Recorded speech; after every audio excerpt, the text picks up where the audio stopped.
Well, you may be looking at this little title page right here wondering, what is SP500chart.com? I thought I was going to be looking at something having to do with the price of Ether, uh, and you are, but this is a website that I've been doing just for a little background since the fall of 2010. I've done a daily chart of the S&P 500, and I decided about, probably about a month ago, I was going to start seeing if some of these techniques that were working so well in the S&P could be applied to the Ethereum chart or Ether chart.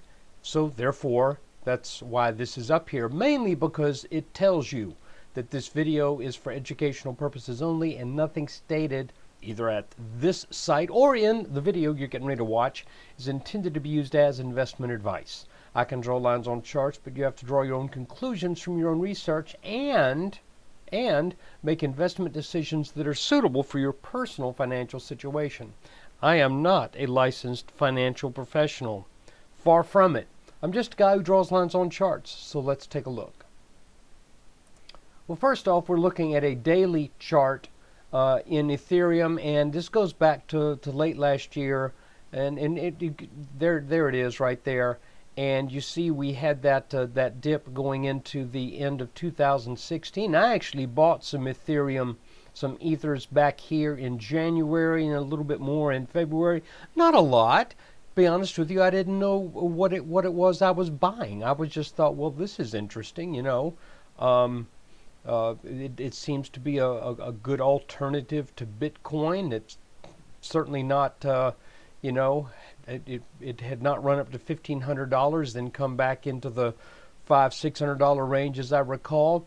But regardless, that's where my interest in Ethereum began. You'll notice that this chart looks different than a lot of the charts you may have seen when you read blogs and what have you about Ether and Ethereum. Most of the charts you see are going to look like this. If we go to the price scale and we go to a regular chart, that's what you'll see. And you'll look at that and you'll say to yourself, this thing has absolutely come off the rails. There is no semblance of order to what's going on in this thing. It is just, it's gone straight up. It is a pipe dream. It cannot be sustained. It makes no sense. It's just insane. However, and it has gone up a lot. I'm not saying it didn't go up a lot, but if we go to the price scale and go to a log scale, oh wow, gee, it actually went up in a way that was fairly predictable once it got started. Look at that. Folks, let me say first thing, and this video is probably going to go 15, 16, 17 minutes, okay?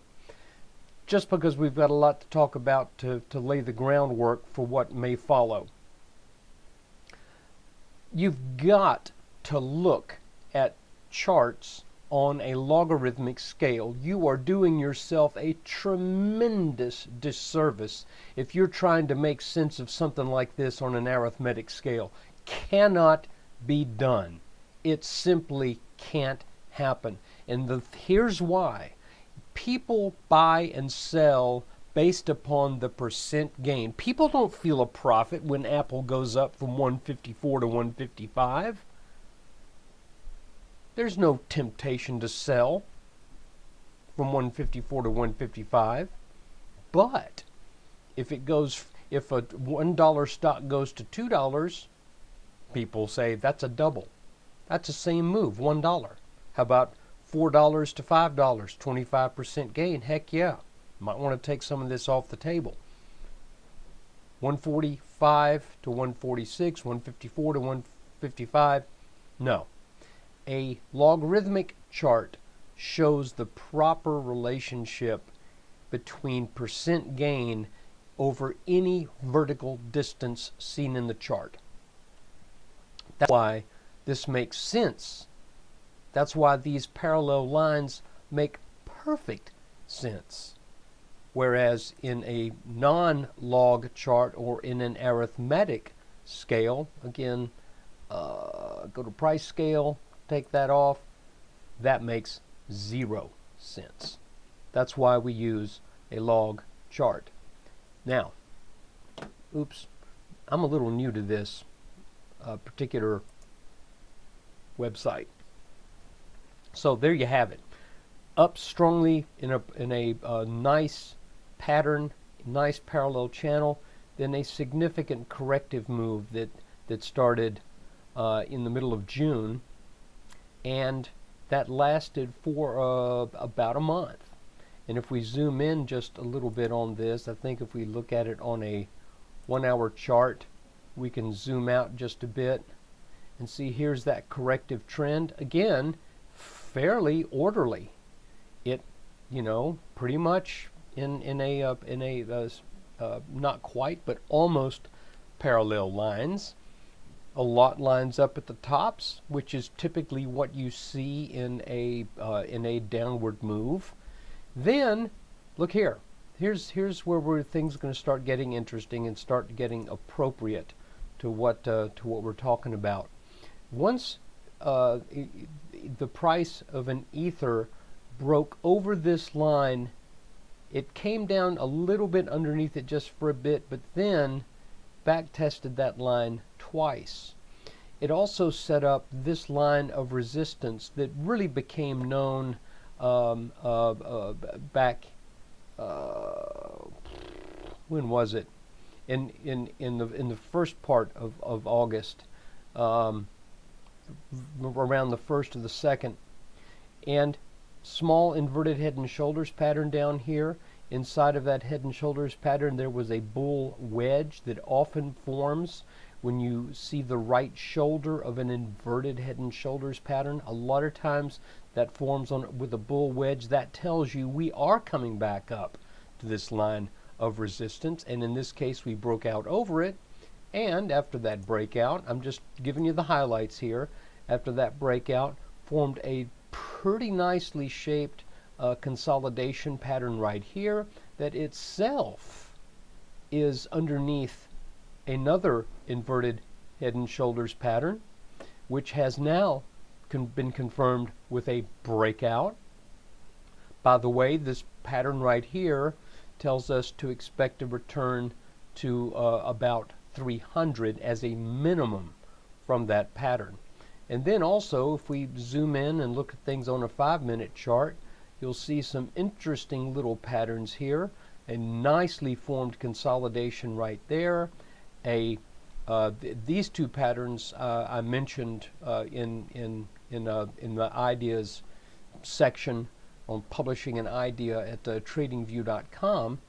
But here's a descending wedge, nice breakout.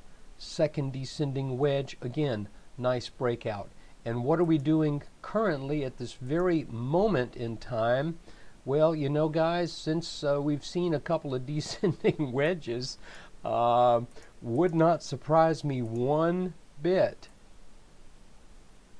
if we are making yet another such pattern, or something close to it. So here's the interesting thing is the last, I'm going to make these green, by the way, just for consistency.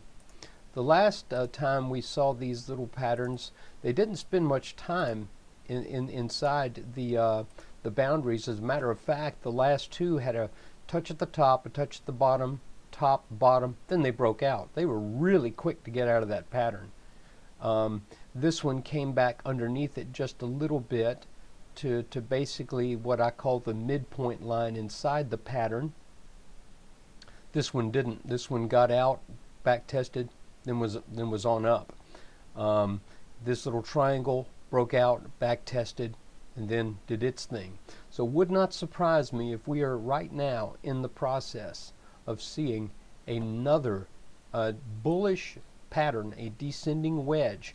And these patterns tend to produce a move that comes up to at least where they were when they formed, and often significantly more than that. So there you have it, guys. That's my first little video here. I think there will be more. We'll see based upon how I can deliver these to you and gauging interest in this. So for right now, I just want to thank you for watching. And if you've got an interest in SP500chart.com, go check that out too. Might be something you could be interested in. Oh, you know, almost forgot to do something. If you really like this video, you can tip me right there. There's my Ethereum address. You can send me a small token of your appreciation. Thanks for watching.